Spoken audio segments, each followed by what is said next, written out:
बिस्मिल्लाहिर्रहमानिर्रहीम। ये revision series की एक ब्रेक इवन का बच्चों का कुछ रिक्वेस्ट थी कि ब्रेक इवन जो है वो किया जाए, तो ये मैंने एक ब्रेक इवन का जो है सवाल बनाया है। अच्छा, ब्रेक इवन के 2 या 3 सवाल एटलीस्ट मैं आपके सामने प्रेजेंट करूँगा।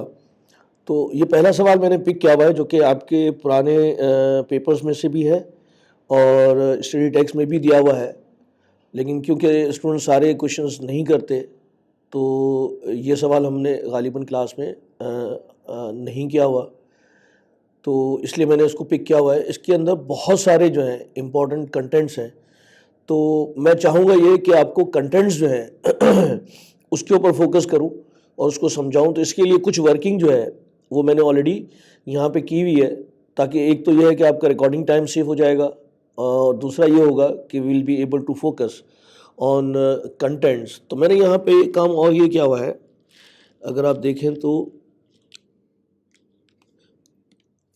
इसके लर्निंग आउटकम लिखे हुए हैं, बहुत ही ज़बरदस्त इसके लर्निंग आउटकम है। अगर ये सवाल नहीं, इसके कंटेंट समझ में आ जाए, जो चीज़ मैं आपको समझाना चाह रहा हूँ उसकी अगर अंडरस्टैंडिंग आपकी डेवलप हो गई, तो फिर आपको बहुत सारे डेटा को हैंडल करना जो है, चाहे इस टॉपिक के हो या दूसरे टॉपिक के, वो हैंडल करने आ जाएगा।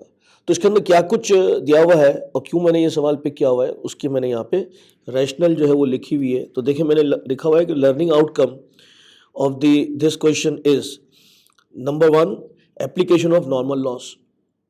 अब नॉर्मल लॉस की वजह से हमारी कॉस्ट के ऊपर क्या इम्पैक्ट आता है, दैट विल इंशाल्लाह डिस्कस।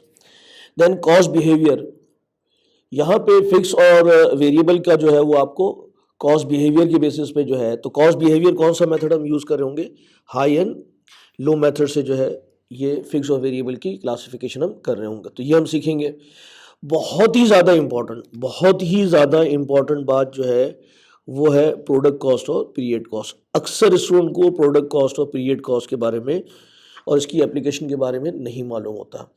और आखिरी में जो है वो ब्रेक इवन, ये है सिंगल प्रोडक्ट का। एक और सवाल हम करेंगे वो मल्टीपल प्रोडक्ट का, ठीक है। तो वो इंशाल्लाह आपको very shortly will be having another video. तो बिस्मिल्लाह करते हैं हम। ब्रेक इवन तो हम कर लेंगे। सबसे पहले जो है, अगर हम डेटा को देखें, चलें डेटा मैंने यहाँ पे लिखा हुआ है तो हम यहीं से थोड़ा सा इसका एडवांटेज ले लेते हैं डेटा की रीडिंग के लिए। तो डेटा को अगर हम यहाँ पे रिव्यू करते हैं तो इसने डेटा क्या दिया हुआ है कि AL produces and market a single product. पहली बात तो ये हो गई। और इसके information for the month of Feb. देखिए जहाँ पे महीना हो तो महीना, साल हो साल हो, तो इसके लिए आपको ये अच्छी तरीके से जो है वो रिव्यू करना चाहिए। तो यहाँ पे जो है आपसे ये कह रहा है कि ये साल भर का है, तो सॉरी 1 महीने का है। सेल्स प्राइस पर यूनिट दी हुई है। फिर वेरिएबल कॉस्ट की आपको यहाँ पे डायरेक्ट मटेरियल, डायरेक्ट लेबर और वेरिएबल ओवरहेड, इन तीनों की पर यूनिट की कॉस्ट दी हुई है। अब मज़े की चीज़ यहाँ पे ये है जो मैं अभी आपसे कह रहा था कि इसने जो है वो फिक्स और वेरिएबल की जो है वो क्लासिफिकेशन का वो हाई एंड लो मेथड से काम किया हुआ है। और इसमें 2 चीज़ों के 2 अलग अलग तरीके इस्तेमाल किए हैं, ठीक है ना। जैसे आपके पास देखें, देखने में तो आपको ये लग रहा है ना कि फिक्स ओवरहेड वो 3.5 पर यूनिट दिया हुआ है और सेलिंग फिक्स कॉस्ट जो है वो दी हुई है आपके पास 295। अब ये इसके अंदर फिक्स भी है और वेरिएबल भी है। एडमिन एक्सपेंसेस जो है 1,400 और प्रोडक्शन, हाँ ये जो एरिया है ना बेटा, इसको अच्छी तरीके से समझ लें। ये आपको क्या शो कर रहा है, यहाँ पे वो ये शो कर रहा है कि प्रोडक्शन जो है, और इसके अंदर इतने ज़बरदस्त कंटेंट्स हैं, गुड यूनिट्स। इसका मतलब ये है कि ये आपका आउटपुट है। इसका मतलब है कि ये आउटपुट है, तो इसका मतलब है कि इनपुट की जो कॉस्ट होगी वो डिफरेंट होगी। तो यहाँ से आपको नॉर्मल लॉस की कॉस्ट और इसका इम्पैक्ट समझ में, फॉरन रीड करते हुए समझ में आ जाना चाहिए। फिर यहाँ पे देखिए ब्रेक इवन में आपको हार्डली कोई ऐसा सवाल मिलेगा कि जिसमें एक सवाल था KPK वाले के अंदर, उसने प्रोडक्शन भी दिया हुआ था और नंबर ऑफ यूनिट्स सोल्ड दिए हुए थे। यहाँ पे उसने प्रोडक्शन दिया हुआ है और क्लोजिंग स्टॉक दिया हुआ है। तो इसका मतलब है कि प्रोडक्शन और नंबर ऑफ यूनिट्स सोल्ड जो है वो डिफरेंट है। इन दोनों को माइनस करेंगे तो हमारे पास नंबर ऑफ यूनिट्स सोल्ड आ जाएंगे जो कि 145,000। तो आगे जाके मैं बताता हूँ। तो यहाँ से हमारा प्रोडक्ट कॉस्ट और पीरियड कॉस्ट का कॉन्सेप्ट जो है वो डेवलप होता है। सवाल में यहाँ से हमें ये इन्फॉर्मेशन मिल गई। अच्छा, अब वो क्या कह रहा है नॉर्मल लॉस के हवाले से, the inspection is perform at the end of the production. अब समझ ले मेरी बात, अगर तो इसने इंस्पेक्शन स्टेज बीच में दे दिया होता, इस किस्म का भी एक सवाल एग्जाम में है जिसको हमने क्लास में किया था, अगर आपको याद हो तो ये हमने किया था डिसीजन मेकिंग के अंदर, टोपाज वाले सवाल के अंदर, अगर आपको याद हो तो हमने उस सवाल के अंदर किया था जिसमें उसने इंस्पेक्शन स्टेज जो है वो गालिबन जो है वो 60% रखा हुआ था और मटेरियल जो है वो शुरू में ऐड होता। तो बहुत ही अच्छा सवाल है, आप लोगों ने प्रोसेस कॉस्टिंग के अंदर ये चीज़ें सीखी हुई हैं, लेकिन उसने डिसीजन मेकिंग के अंदर ये सवाल पूछा था। तो अगर नहीं रिकॉल होगा तो टोपाज वाला सवाल आप दोबारा देख लीजिएगा। यहाँ पे उसने क्या हुआ है आपके फेवर के लिए, उसने ये कहा हुआ है कि इंस्पेक्शन स्टेज जो है वो एट द एंड है, ये इशू ख़त्म हो गया और फिर वो defective units are estimated at the rate of 20%। तो हम इसको ग्रॉसअप करके ले लेंगे। फिर defective units are sold at scrap, ये इतनी कोई मुश्किल बात नहीं है। हाँ, अब ज़रा तवज्जो के साथ देख लीजिएगा क्या कहता है वो, fix overhead per unit, fix overhead, total cost की बात नहीं कर रहा, fix overheads per unit are calculated on the basis of good units. देखें इस सवाल के अंदर इतनी चीज़ें हैं और इतनी अच्छी चीज़ें हैं, on the basis of good units produce, ठीक है। फिर इसके बाद अभी हम सारी चीज़ों को अप्लाई करते हैं, मैं सिर्फ आपको एम्फेसाइज करते हुए जा रहा हूँ। फिर as compare to last month the selling expenses of February have decrease by 42,000। तो ये कहाँ चले गया, हाई एंड लो मेथड पे। और इसने जनवरी का जो है नंबर ऑफ यूनिट्स प्रोड्यूस और सोल्ड, देखिए मैं आपसे वही कह रहा हूँ ना कि इस सवाल के अंदर पिछले महीने जो है उसने कहा कि number of units produce and sold वो सेम थे। नॉर्मली आपको 99% केसेस के अंदर ब्रेक इवन के अंदर नंबर ऑफ यूनिट्स प्रोड्यूस और सोल्ड सेम मिलेंगे। अच्छा चलो, मैं भी इसमें ज़्यादा आपको नहीं उलझा रहा, जो अभी डेटा दिया हुआ है उसी पे अगर हम थोड़ा सा फोकस कर लें। अगर ये नंबर ऑफ यूनिट्स प्रोड्यूस और सोल्ड डिफरेंट हो जाता तो ये सवाल कहाँ से कहाँ चले जाता और फीफो की तरफ चले जाता। बहरहाल बिस्मिल्लाहिर्रहमानिर्रहीम। अब हम करते ये हैं कि सबसे पहले इंपॉर्टेंट हम वर्किंग ये कर रहे हैं कि नंबर ऑफ यूनिट्स ग्रॉसली कितने प्रोड्यूस हो रहे होंगे, या नंबर ऑफ प्रोड्यूस का एक हम सीक्वेंस बना लेते हैं।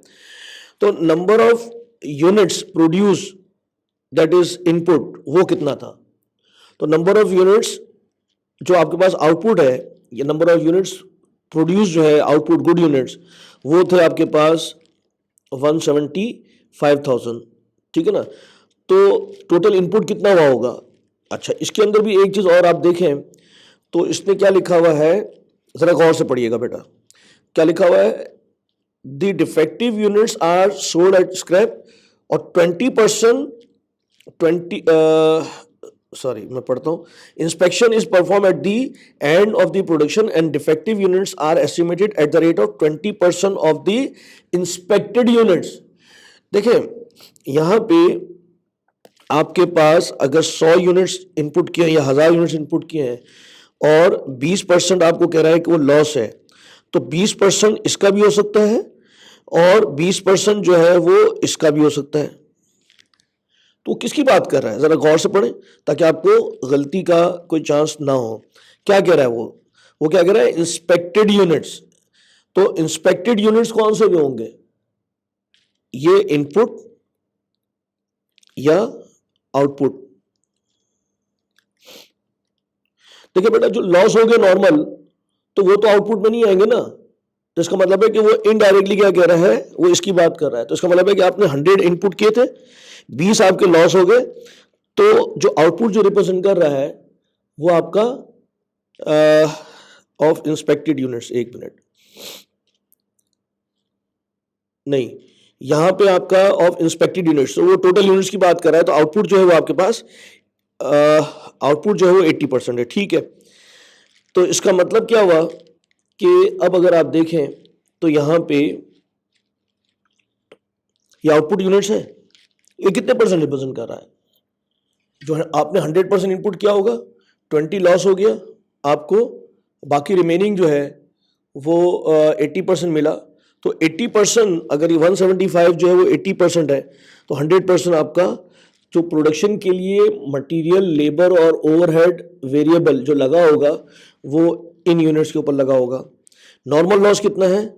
नॉर्मल लॉस जो है वो 20% ऑफ इनपुट, ये हमने देख लिया। तो बाकी आपके पास टोटल प्रोडक्शन जो है, आउटपुट गुड यूनिट्स, इसको अगर आप लिखना चाहें तो आप लिख सकते हैं समझने के लिए। ये क्या चीज़ है? आउटपुट गुड यूनिट्स, ठीक है। अच्छा, अब बहुत ही ज़्यादा इंपॉर्टेंट, मैं इसको और हाईलाइट कर देता हूँ, ये मैंने यहाँ पे लिखा भी, अभी मैं आपको समझाता हूँ। तो यहाँ पे जो है वो क्लोजिंग स्टॉक कितना है?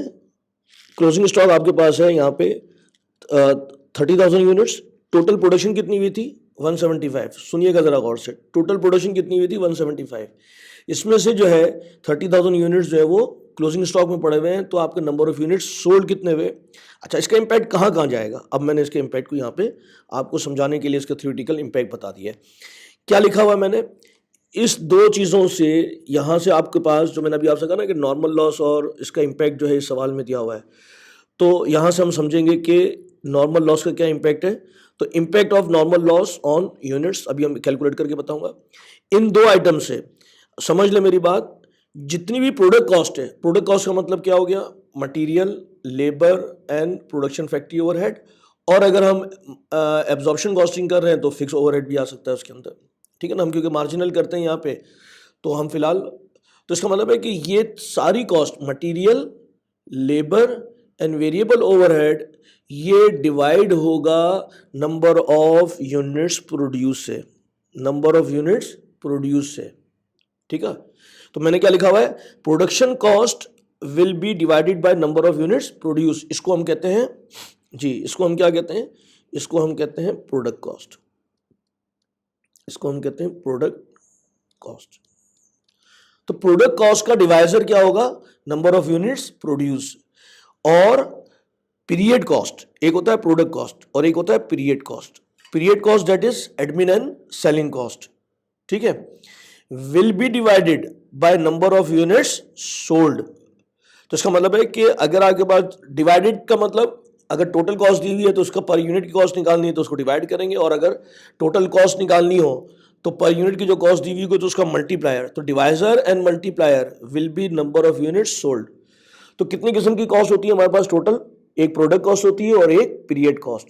प्रोडक्ट कॉस्ट जो है is material, labour and variable overhead, and period cost is अच्छा, पीरियड कॉस्ट वैसे आप समझ लें जो इन्वेंट्री का पार्ट नहीं बनती, ठीक है ना, दैट इज जो आपके इन्वेंट्री का पार्ट नहीं बनती वो हमारी पीरियड कॉस्ट है। तो आप देखें ना, एडमिन एंड सेलिंग कॉस्ट चाहे वेरिएबल हो या फिक्स हो, ये हमेशा से कौन सी कॉस्ट होगी? Period cost. और पीरियड कॉस्ट का मल्टीप्लायर क्या होगा? अपने दिमाग में बिठा लें कि लिखा हुआ हो, पीरियड कॉस्ट का मल्टीप्लायर होगा number of units sold. Product cost का डिवाइजर क्या होगा और मल्टीप्लायर क्या होगा? नंबर ऑफ यूनिट्स प्रोड्यूस, ठीक है ना।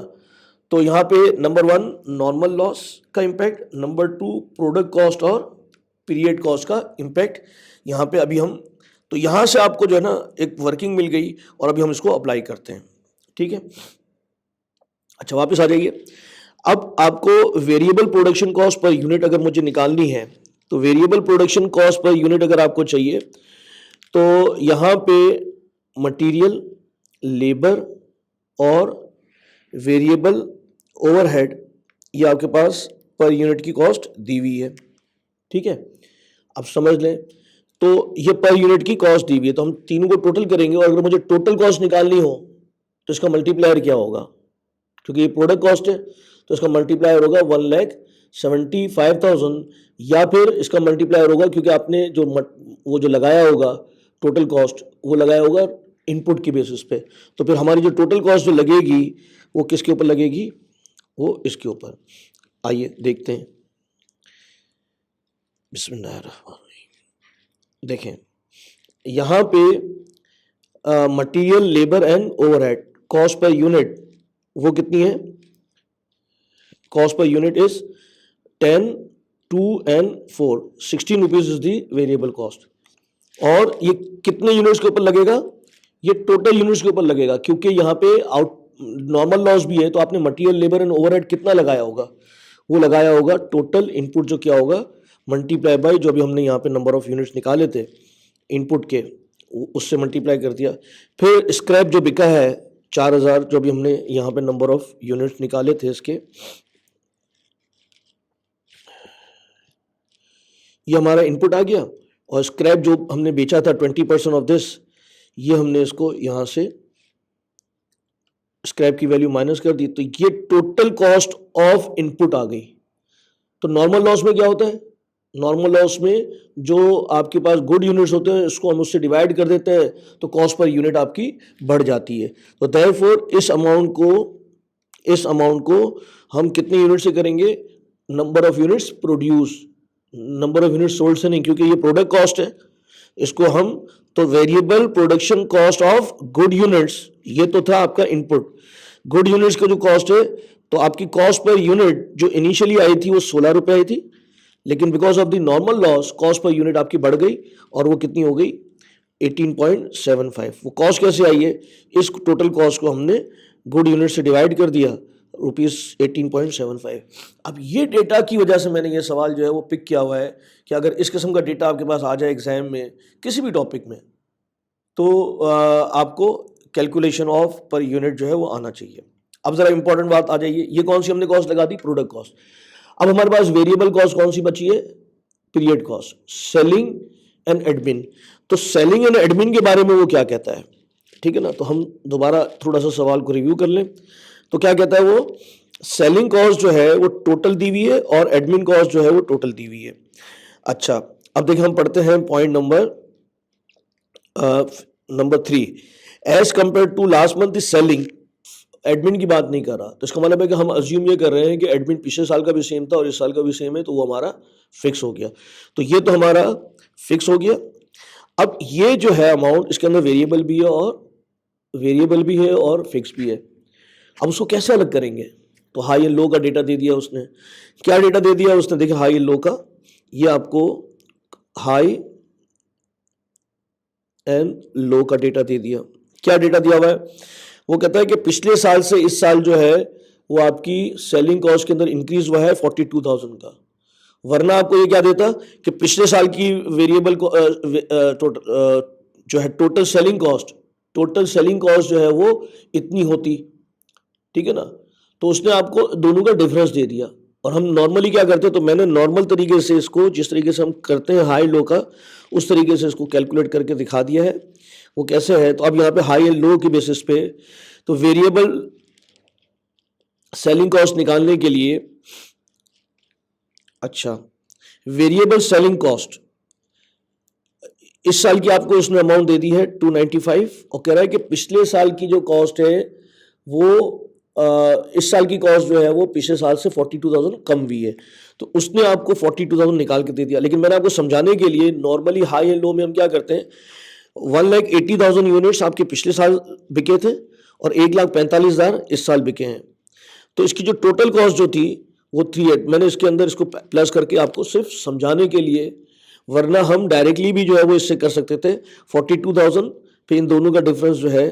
तो क्या होता है हाई एंड लो, आपको पता है कि दो वॉल्यूम के डिफरेंस की अमाउंट और दो वॉल्यूम के डिफरेंस का यूनिट्स, ठीक है?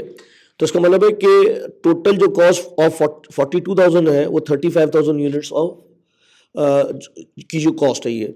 तो कॉस्ट पर यूनिट वेरिएबल की जो कॉस्ट आई वो कितनी आ गई? 1.20, ठीक है?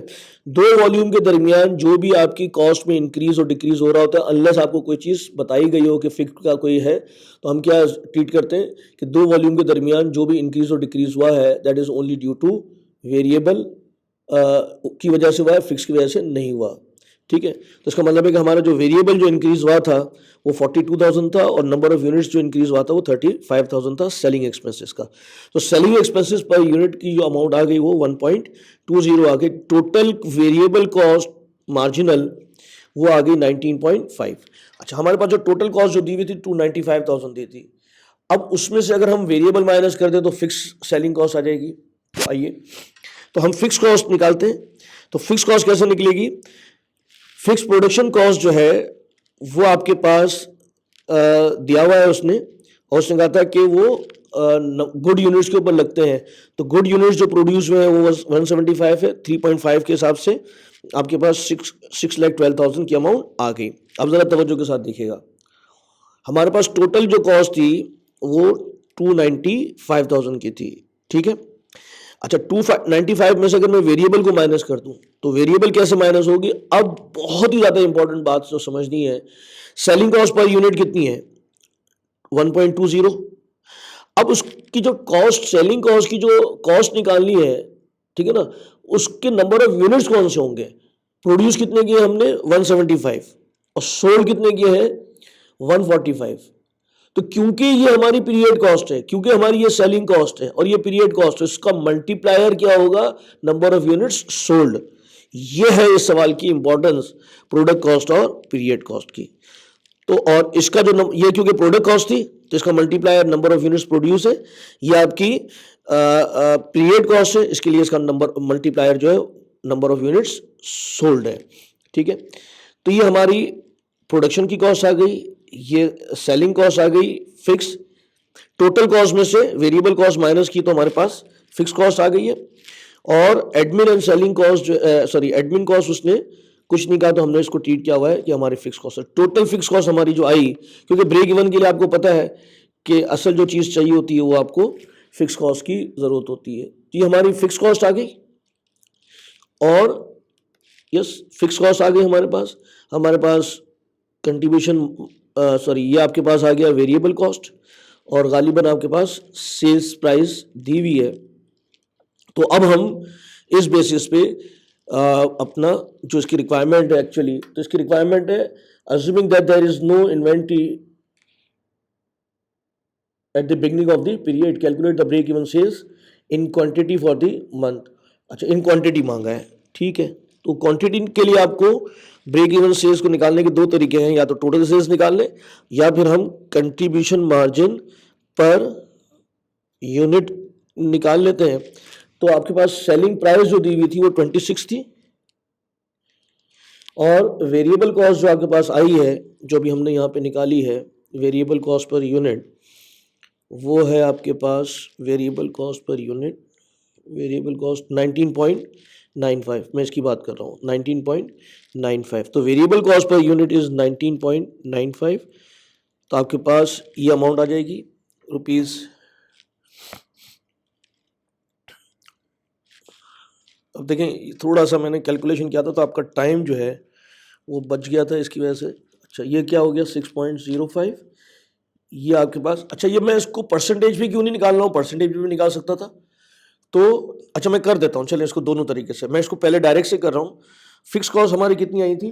तो फिक्स कॉस्ट की जो अमाउंट है हमारे पास, जो एंड में हमने निकाली थी 834,900।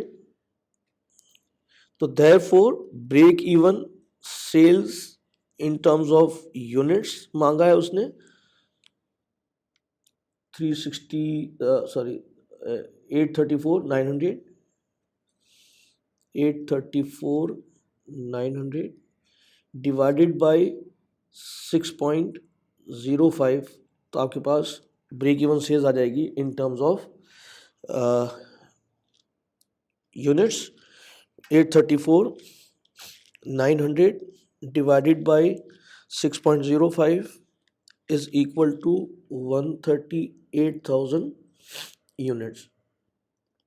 अच्छा, सिर्फ आपकी ये हमारा काम ख़त्म हो गया। सिर्फ आपको समझाने के लिए, अगर आप चाहें तो ये अक्सर स्टूडेंट को याद नहीं रहता कि ब्रेक इवन सेल्स, अगर ब्रेक इवन सेल्स आपका नॉर्मली आदत क्या होती है कि fix cost divided by contribution margin ratio. तो आप कंट्रीब्यूशन मार्जिन रेशियो से निकालना चाहें तो उससे भी वो हो सकता है। फॉर एग्जाम्पल ये आपके लिए एडिड एग्जामिनर को शो करने की ज़रूरत नहीं है। अच्छा, ब्रेक इवन सेल्स में अगर निकालना चाहूँ तो मेरे पास fix cost 834,900, contribution margin ratio का फॉर्मूला आपको पता है 1 माइनस वी, वेरिएबल कॉस्ट जो है वो हमारे पास है 19.95 डिवाइडेड बाय गालिबन 26 है। तो इससे मेरे पास कंट्रीब्यूशन मार्जिन रेशियो आ जाएगा, ठीक है। तो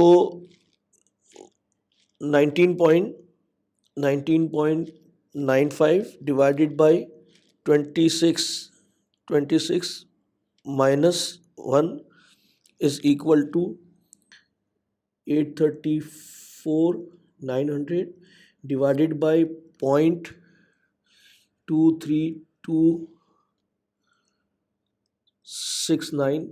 जितने मैं डिजिट्स यहाँ लूँगा उतना जो है मेरा इसका आंसर जो है वो एक्यूरेट आएगा। उससे 234,900 डिवाइडेड बाई 0.232692, इससे मैंने डिवाइड किया तो मेरी सेल्स आ गई in terms of rupees. Break even sales in terms of rupees आ गई 3,588,005, या इसको राउंड ऑफ भी कर सकते थे। अब मेरी जो सेलिंग प्राइस जो है वो गालिबन 26 रुपये है, तो उसको 26 से डिवाइड करूं तो डिवाइडेड बाय 26 तो इज़ इक्वल टू 138,000 यूनिट्स आ गए। ठीक है, जो कि तो आप चाहे इस तरीके से निकाल लें, इस तरीके से निकाल लें या इस तरीके से निकाल लें, किसी भी एक तरीके से आप दिखा दें, योर ऑब्जेक्टिव इज अचीव। दोबारा हम चलते हैं कि हमने इस सवाल से सीखा क्या और इस सवाल का ऑब्जेक्टिव क्या था। अब अगर आप देखें तो हमने क्या एप्लीकेशन ऑफ नॉर्मल लॉस सीखा या नहीं सीखा। तो हमने क्या किया था कि पहले गुड यूनिट्स निकाले 175, उसको डिवाइड बाय 0.8 किया तो हमारे पास टोटल इनपुट के यूनिट्स आ गए। और फिर हमने जो इसकी पहले हमने जो इसने कॉस्ट जो दी हुई थी उसके बेसिस पे हमने टोटल कॉस्ट निकाली और फिर 175 से इसको डिवाइड किया तो हमारा ये नॉर्मल लॉस का इम्पैक्ट जो है वो हमने यहाँ पे अप्लाई किया। फिर इसके बाद फिर हमने यहाँ पे जो है वो कॉस्ट बिहेवियर को समझा, हाई एंड लो मेथड से सेलिंग कॉस्ट का अमाउंट निकाला आपने। फिर जो सबसे ज़्यादा इम्पोर्टेंट कॉस्ट इसमें फैक्टर था वो प्रोडक्ट कॉस्ट और पीरियड कॉस्ट। आपने मटेरियल, लेबर एंड ओवरहेड को जो है 175 से मल्टीप्लाई किया और सेलिंग कॉस्ट को जो मल्टीप्लाई किया है वो 145 से किया हुआ है। ठीक है ना, दिस इज़ इम्पॉर्टेंट पॉइंट, क्योंकि अगर आपको टोटल कॉस्ट निकालनी है तो आप उसका मल्टीप्लाई और डिवाइज़र वो उसी हिसाब से होंगे। और फिर हमने ब्रेक इवन जो है निकाला सिंगल यूनिट का। तो बेसिकली दो पोर्शन आपके पास आते हैं, एक सिंगल यूनिट का और एक जो है वो आपके पास मल्टीपल यूनिट्स का। और डेफिनेटली फिर इसमें मार्जिन ऑफ सेफ्टी वगैरह का भी एलिमेंट आता है। तो मैं कोशिश करूँगा कि ऐसी एक आध सवाल के अंदर मार्जिन ऑफ सेफ्टी का भी अगर जो इम्पेक्ट हो तो वो आपको दिखा दूँ। तो यहाँ पे मैंने एक सवाल कॉम्प्रिहेंसिवली जो है जो सिंगल यूनिट का था वो कंप्लीट किया। और नेक्स्ट वीडियो बहुत जल्दी आपको इंशाल्लाह मैं आपको दूंगा मल्टीपल प्रोडक्ट की। और फिर अगर वक्त मिलता है तो फिर मैं इंशाल्लाह मार्जिन ऑफ सेफ्टी और उसका भी एक सवाल है मेरे पास इंशाल्लाह।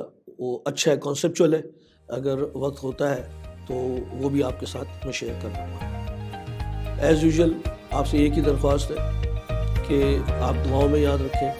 And best of luck your forthcoming exams. अस्सलाम वालेकुम व रहमतुल्लाह।